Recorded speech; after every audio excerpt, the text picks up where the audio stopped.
And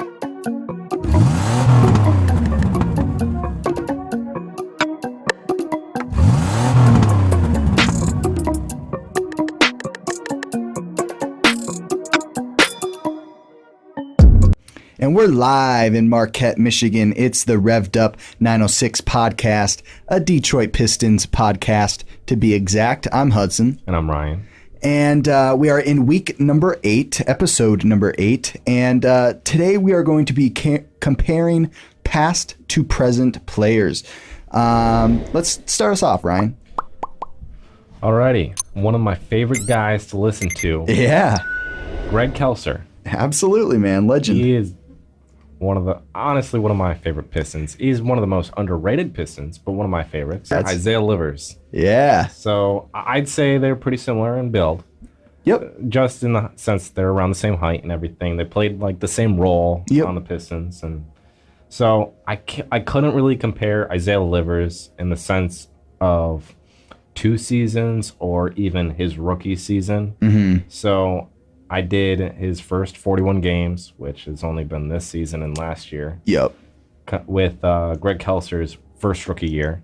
So in 50 games, Greg Kelser averaged 14.2 points, 5.5 rebounds, 2 assists, 1 steal, 1 block, and like 3 turnovers. Hey. That's not a bad rookie year. That's not bad. How many points again? Like 14, 15. That's not a bad rookie year, Greg Kelser. Special K, dude. I'm kind of getting fired up. That's not that bad. And he played like 25 minutes a game. That's pretty solid. The Pistons were terrible back then, I'm pretty sure, right? Does it say their record at all? Let me see, because that was 1980. Yeah, well, they weren't too. That's like right before Isaiah Thomas, actually. Yeah, so that Pistons team would have been... It'd be interesting to know.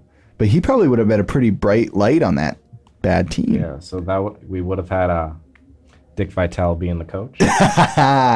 Love him. Yeah, shout out. That season, we went 16-66. That's actually worse than like the mid-2000s Pistons. Mm-hmm. Wow. I'm sorry, Greg. I'm sorry, Special sad. K.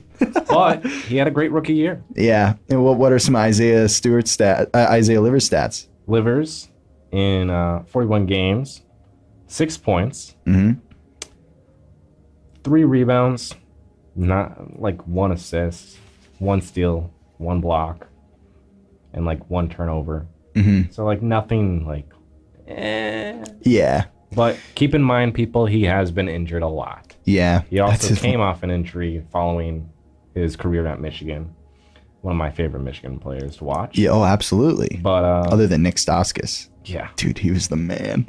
Really, no matter what, pull up in the 3. Dude. Oh. Sorry, you guys are listening to real big Michigan University nerds, so shout out Nick Stauskas.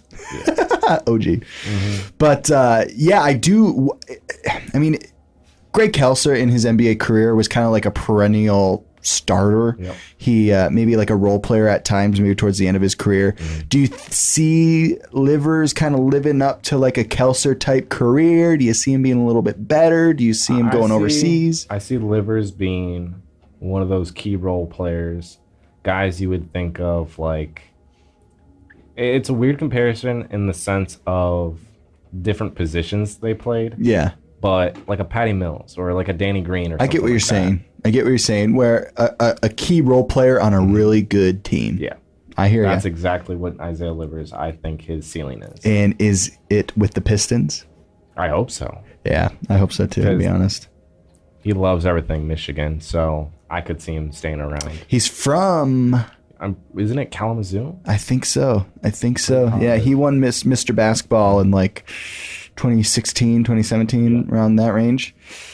I like the comparison. You know, it's so cool, like listening to, like, we know Greg Kelser as the announcer, right? Mm-hmm. So it's cool, like when you talked about his rookie stats and like, I'm like, dude, he kind of went off his rookie year. Like, I like it. Like, it was kind of cool to kind of get an inside look at his career. Because everybody thinks of like the announcers or commentators in general of like, they were nothing special, but they still played in the NBA. Yeah. But then you look at his rookie stats and you're like, Whoa. Yeah. He was actually good. Yeah, you're like, if he was plugged in on this team, he would be a key player on this young Pistons team. He would.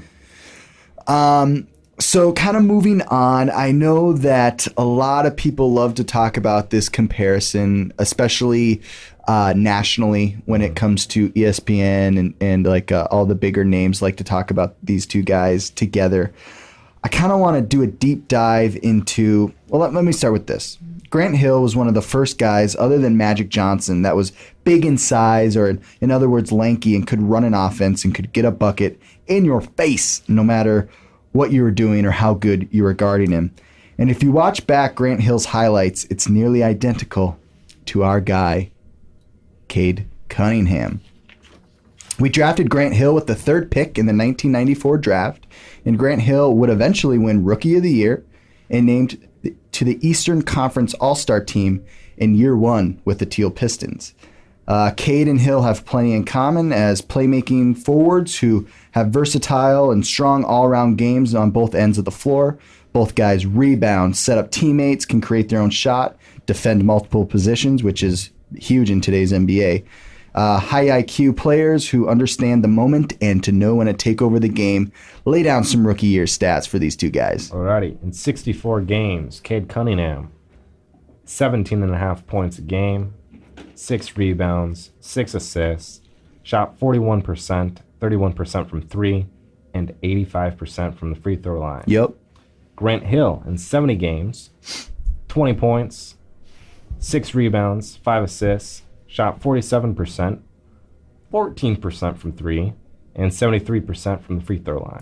Yeah, and when you hear Grant Hill's stats, you go, oh, wow, that is a Rookie of the Year kind of campaign. Mm-hmm.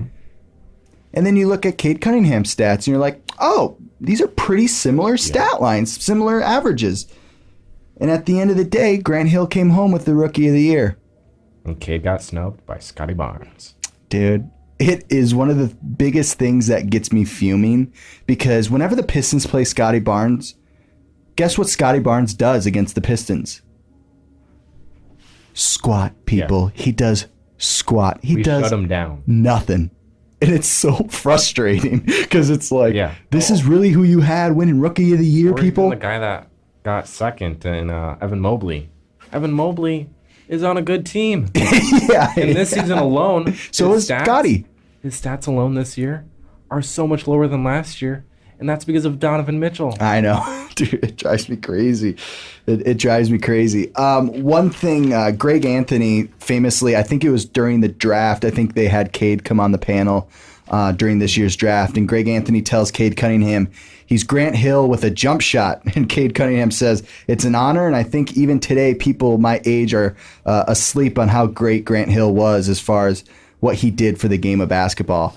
And I love the way Cade put that, because as a Pistons fan, we know that, Grant Hill, when on the Pistons, their team record wasn't great, but, Rookie of the Year, multiple All-Star appearances, kind of like an Andre Drummond-esque, even though Grant Hill probably is more well-respected around the NBA community. But when it comes to guys that just control the pace of the game, I mean, it's a great comparison. Yeah, so you look at career totals for 2 seasons. Kind of unfair given that Cade has only played in 12 games this year. Yeah. But in 76 games, Cade, 1,353 points, 428 rebounds, 428 assists, 41%, 30% from 3, and 85% from the free throw line. Yeah. Grant Hill, 150 games. So there's a big difference, people. Yeah. 3,012 points, 1,128 rebounds, 901 assists, 46%, 19% from 3, and 74% from the free throw line. So if we're talking health-wise and who maybe gets the edge overall, of maybe who's the better player in their first 2 seasons, you probably give it to Grant Hill just because he was able to stay healthy. Though I don't know if Grant Hill would be as good as Cade in today's NBA. I'm not sure. It's very drastically different NBAs, right? I feel like they'd be about the same. The only difference is Cade obviously is the better shooter. Yeah. Just in the sense of Cade's 3-point percentage compared to Grant Hill's. Yeah.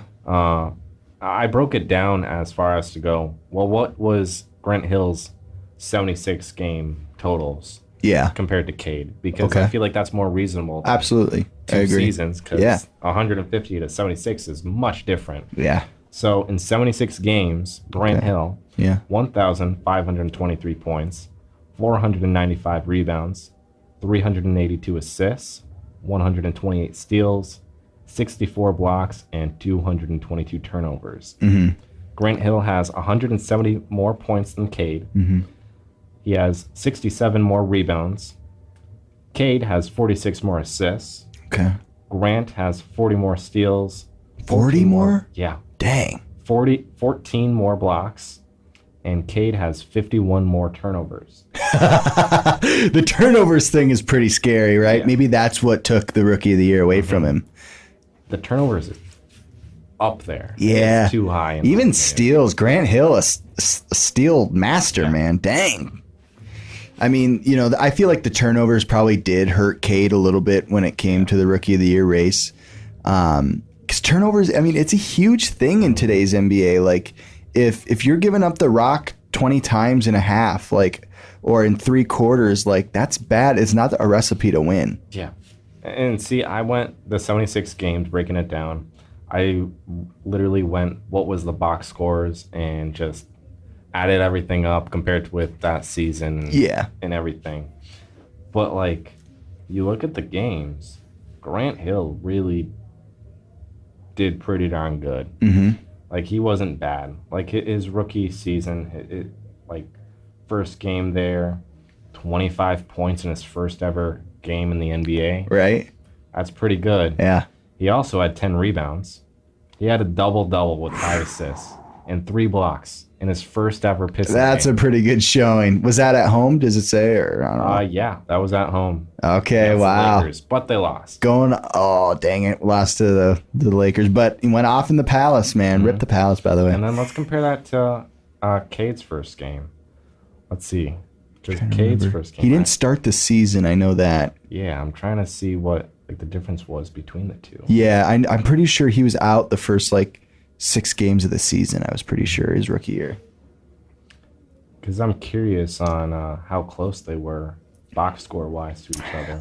If I remember correctly, I don't think Cade had a real barn burner of a first game. Yeah, I think he might have hovered around 13 or something like that. It wasn't like holy crap, this is a Grant Hill type of debut. You know, I think it was also an away game. Yep, Cade did not play in the first game. Did he play in the second game? I thought there was an extended period of time where he wasn't. Yeah, because I'm pretty sure he was out the first week or so. Yeah. Well, the point is, Grant Hill was a very solid rookie and a very, very solid player. And it kind of seems in the Pistons community he doesn't get enough credit. No, he doesn't. See, a lot of Pistons fans go oh, he just got injured too much. Otherwise, he literally would have been the next LeBron.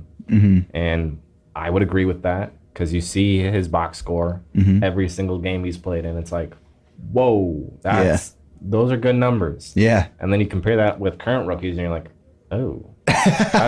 Those are okay, but they're not jump out of the box. It would be interesting to see LeBron, you're talking about, comparing LeBron and Grant Hill. It would be cool to see LeBron talk about Grant Hill and if Grant Hill had anything to do with his development and his play style.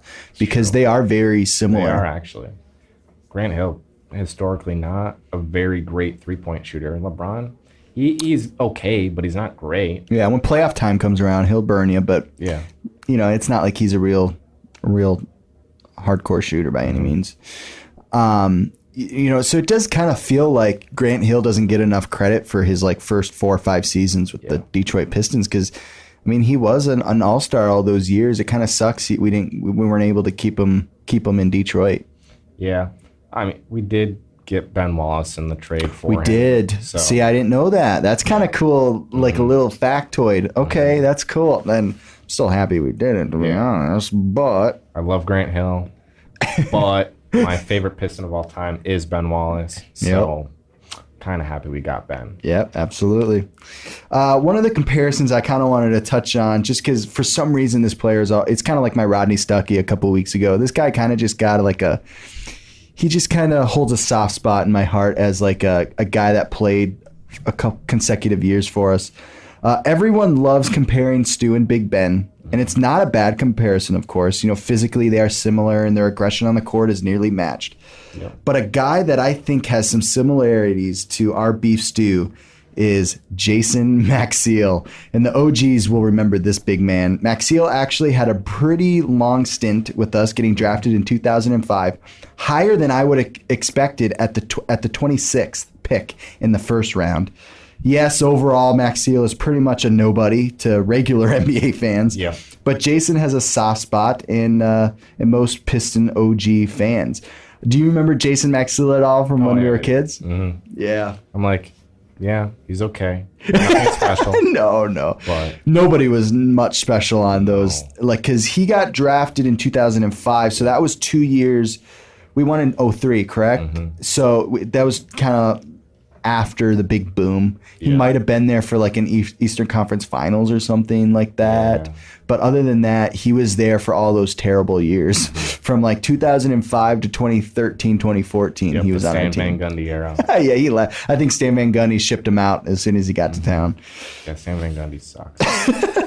You know, the reason I like the comparison to Beef Stew is Maxiell was a thick boy. I mean, he was just a thick boy like Stu and shot high percentage shots, and the dude was dominant on the boards like Stu, and you know, he'll get his swats every once in a while like Stu does, and I feel like Maxiell just doesn't really just get enough talk in the Pistons community, so I just wanted to give my boy a shout out. I mean, he spent 8 seasons with the Pistons, nearly a decade, man. I mean, that's crazy that he just kind of sat the bench for that long.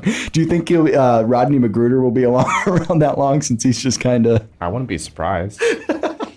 I mean, we tried moving him for Bol, which I wish would have panned out.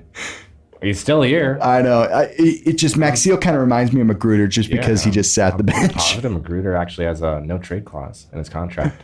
Oh, smart move. He must have a good agent. Yeah. So pretty much he's either a Piston for life, or his contract expires and we're like, we don't want to buy. And he's getting he's going overseas, man. He's taking a long plane trip to wherever the heck, and just probably putting up buckets. I do love him, though. He works his tail off whenever he gets minutes. Dude, absolutely. He's shooting up and down the court, but that's how Maxiell was, too. If you gave him an opportunity, he was going to go and get a couple swats, get a couple boards, maybe throw down a poster or two. You know, his highlights aren't bad, man. I like Maxiell. But his rookie year stats are nowhere near as good as Let's hear him. Jason Maxiell's rookie year stats averaged 2 points. Not even a rebound. What? Maxiell? Like one maybe. Not even assist. No steals. A block? Like maybe one block. He averaged 1 turnover. But, hey, man.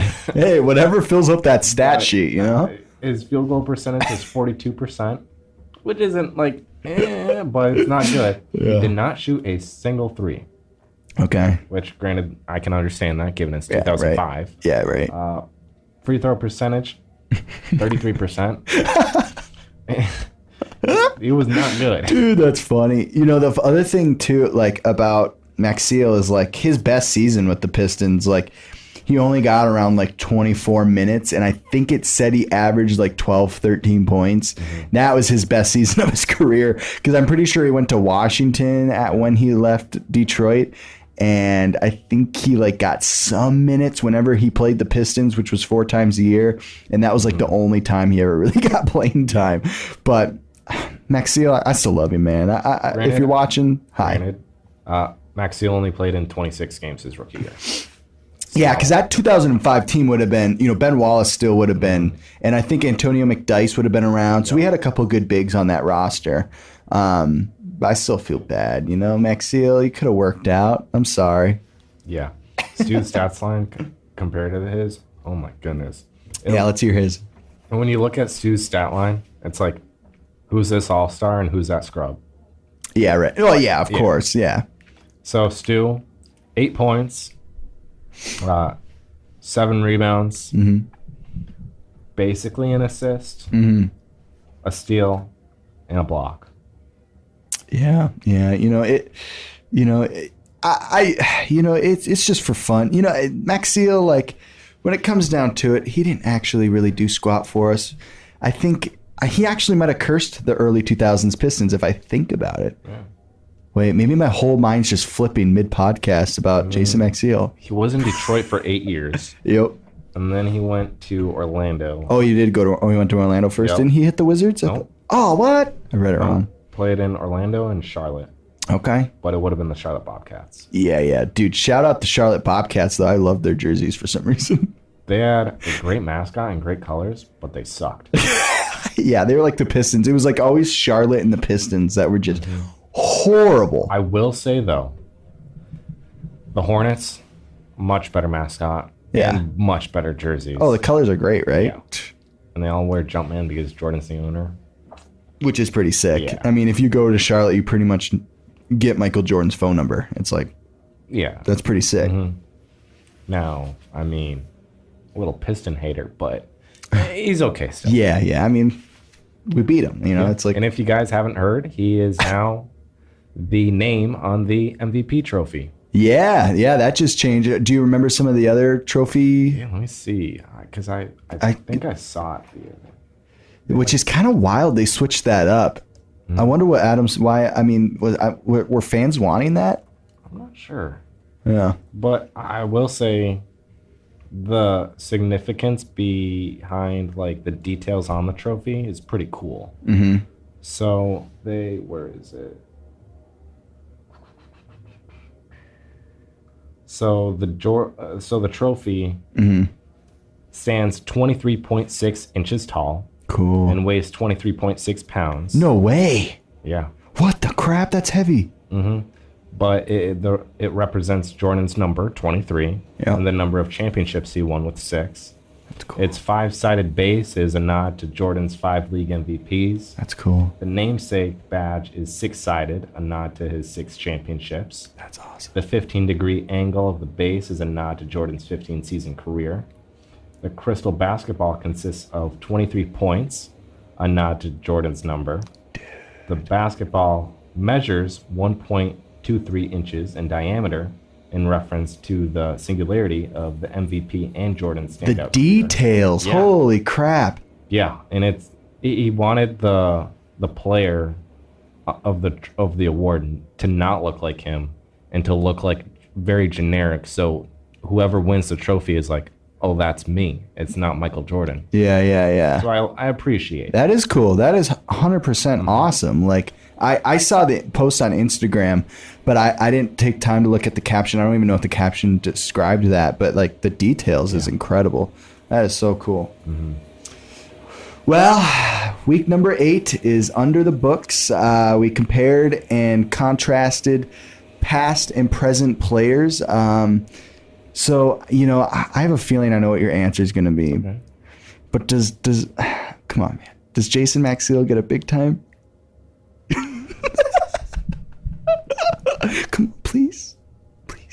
I don't know. No, that can't be. Okay. So who's a player today that gets a big time? We need a big time to end the episode. Greg Kelser. Okay, Greg Kelser. Shout out Special K, man. You're big time. And also, we're gonna take your Instagram in our Instagram clip. Come on the pod, Greg Kelser. Come and talk to us. Let us ask you, pick your brain a little bit. Yeah. That'd be awesome. You're one of the OGs. Mad respect. Yeah. One of the most underrated Pistons of all time. Oh, absolutely. Rookie year, man. I love it. I would have loved him on the current Pistons. Almost identical stat line to Jaden Ivey. I know. Maybe we should have compared them. But we'll wrap up today's episode. If you don't follow us on Instagram, go follow us, Revved Up 906. And if you haven't subscribed yet, or if you haven't liked the YouTube video, go subscribe and go like it. Leave a comment under below and hit the notification bell too. Yeah, do that too, man. Why not? And leave a comment and tell us something that you want us to talk about, and maybe we'll make it a topic for one of these weeks. If you comment, I will answer. Yeah. Ryan runs our YouTube, so he'll get back to you. And then also shout out Dave Starr, our video editor. Thank you, Dave. You're the man. If anybody wants to like reach out, if you like the way our videos are edited, follow Dave Starr on Facebook and just reach out to him, and he'd love to work with you. He's the OG. So thank you, Dave. Appreciate it. And we'll see you guys for episode number 9. See ya.